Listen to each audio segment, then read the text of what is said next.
nandito pa rin tayo, malayo sa pamilya, sa mga kaibigan, at mga mahal natin sa buhay. Panibagong hamon na naman ba sa buhay? Di siguro.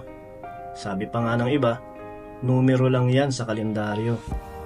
Kasi kung iisipin naman natin talaga, taon-taon na lang ba natin sasabihin na kailangan harapin natin ang buhay?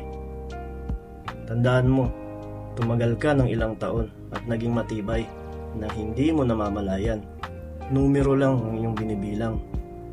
Di man natin nakakasama mga taong gusto natin makapiling sa araw ng pagsalubong at ilan pang mga okasyon, na ipaparamdam pa rin naman natin sa kanila yung saya kapag kausap natin sila, maging malungkot man tayo o maging maligaya. Kaya sa mga kapwa ko OFW, tibay lang kabayan, immortal tayo sa sapalaran. Happy New Year mga kachokaran.